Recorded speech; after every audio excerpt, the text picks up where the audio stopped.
ಯಾರಾದ್ರೊಬ್ರು ಒಳ್ಳೆ ಕೆಲಸ ಮಾಡ್ತಿದ್ದಾರೆ ಅಂತಂದ್ರೆ ಅದಕ್ಕೆ ಸಪೋರ್ಟ್ ಮಾಡಕ್ಕೆ ಎಷ್ಟು ಜನ ಇರ್ತಾರೋ ಅದ್ರ ಬಗ್ಗೆ ಕೆಟ್ಟದಂಗೆ ಮಾತಾಡೋದಕ್ಕೂ ಅಷ್ಟೇ ಜನ ಇರ್ತಾರೆ. ಇದೇ ಇವಾಗ ಸಮೀರ್ ಎಂ ಡಿ ಅವ್ರ ವಿಷಯದಲ್ಲೂ ಕೂಡ ಆಗ್ತಿರೋದು. ನೀವು ನೋಡ್ದಂಗೆ ಸೌಜನ್ಯ ಅವ್ರ ಕೇಸಲ್ಲಿ ಸಮೀರ್ ಎಂ ಡಿ ಅವರು ಮಾಡಿರೋಂಥ ವಿಡಿಯೋ ಇಡೀ ಕರ್ನಾಟಕಕ್ಕೆ ರೀಚ್ ಆಗಿ ಈ ಸೌಜನ್ಯ ಅವ್ರ ಕೇಸಲ್ಲಿ ಅವೇರ್ನೆಸ್ ಮೂಡ್ತಿದೆ. ಸೊ ಇಂಥ ಟೈಮಲ್ಲಿ ತುಂಬಾ ಜನ ಸಮೀರ್ ಎಂ ಡಿ ಅವರು ನಮ್ಮ ಹಿಂದೂ ಧರ್ಮದವ್ರನ್ನ ಮ್ಯಾನಿಪುಲೇಟ್ ಮಾಡೋದಕ್ಕೆ ಈ ಥರ ವಿಡಿಯೋನ ಮಾಡಿದ್ದಾರೆ. ಧರ್ಮಸ್ಥಳನ ಟಾರ್ಗೆಟ್ ಮಾಡಿ ಮಾತಾಡ್ತಿದ್ದಾರೆ. ಟ್ರೋಲ್ ಪೇಜಸ್ಗಳಿಗೆ ಅಮೌಂಟ್ನ ಪೇ ಮಾಡಿ ಇದ್ರ ಬಗ್ಗೆ ಎಲ್ಲ ಪ್ರಮೋಷನ್ ಎಲ್ಲ ಮಾಡಿಸ್ತಿದ್ದಾರೆ ಅಂತೆಲ್ಲ ಈ ಥರ ಎಲ್ಲ ತುಂಬ ಕುಂಕುಮಾತ್ನ ತುಂಬ ಕಮೆಂಟ್ಸಲ್ಲಿ ನೋಡ್ತಾನೆ ಇದ್ದೀವಿ. ಈ ಥರ ಎಲ್ಲ ಮಾತಾಡ್ತಿರೋರ ಬಗ್ಗೆ ಏನು ಹೇಳೋಣ ಹೇಳಿ. ಸೌಜನ್ಯ ಕೇಸಲ್ಲಿ ಆಗಿರೋ ಥರ ಅನ್ಯಾಯ ಅದೇ ಅವ್ರ ಮನೇಲೆ ಯಾರಿಗೊಬ್ರಿಗೆ ಆಗಿದ್ದಿದ್ರೆ ಅವ್ರು ಇದೇ ಥರ ಮಾತಾಡ್ತಿದ್ರ?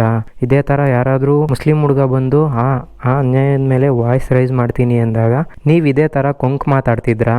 ಈ ವಿಷಯದಲ್ಲಿ ಯಾರು ವಾಯ್ಸ್ ರೈಸ್ ಮಾಡಿದ್ರು ಅನ್ನೋದು ಮುಖ್ಯ ಅಲ್ಲ. ಇದರಿಂದ ಸೌಜನ್ಯ ಅವ್ರಿಗೆ ಯಾವ ರೀತಿ ನ್ಯಾಯ ಕೊಡಿಸ್ಬೇಕು ಅನ್ನೋದು ತುಂಬ ಮುಖ್ಯ ಆಗುತ್ತೆ. ಇನ್ನು ಈ ಸೌಜನ್ಯ ಅವ್ರ ಕೇಸಲ್ಲಿ ದೊಡ್ಡ ದೊಡ್ಡವರ ಕೈವಾಡ ಇದೆ ಅಂತ ಪ್ರತಿಯೊಬ್ಬರಿಗೂ ಗೊತ್ತಿದೆ. ಇದರಿಂದಾನೇ ಇಷ್ಟು ವರ್ಷಗಳಾದ್ರೂ ಈ ಕೇಸ್ನ ಯಾರೂ ಸಾಲ್ವ್ ಮಾಡೋದಕ್ಕಾಗಿಲ್ಲ. ಸೊ ಈಗ ನಾವು ನಮ್ಮ ಪವರ್ನ ತೋರಿಸುವಂಥ ಟೈಮು. ಎಲ್ಲ ಕನ್ನಡಿಗರಾಗಿ ಎಲ್ಲರೂ ಈ ವಿಷಯದ ಮೇಲೆ ವಾಯ್ಸ್ ರೈಸ್ ಮಾಡಬೇಕು. ಅದ್ರ ಜೊತೆಗೆ ನಮ್ಮ ಮೀಡಿಯಾ, ನಮ್ಮ ಸೆಲೆಬ್ರಿಟಿಗಳು ಮತ್ತು ನಮ್ಮ ರಾಜಕಾರಣಿಗಳು ಕೈ ಕಟ್ಕೊಂಡು ಕುಂತಿರೋ ಎಲ್ಲರೂ ಕೂಡ ಈ ವಿಷಯದ ಬಗ್ಗೆ ವಾಯ್ಸ್ ರೈಸ್ ಮಾಡೋ ಥರ ಮಾಡಬೇಕಾಗಿರೋ ಜವಾಬ್ದಾರಿ ನಮ್ಮದು.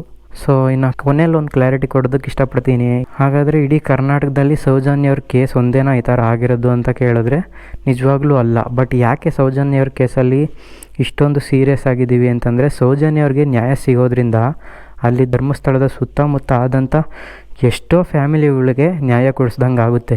ಸೊ ಅದರಿಂದ ಆದಷ್ಟು ಈ ವಿಷಯದ ಬಗ್ಗೆ ಪ್ರತಿಯೊಬ್ಬರು ಕೂಡ ವಾಯ್ಸ್ ರೈಸ್ ಮಾಡಿ.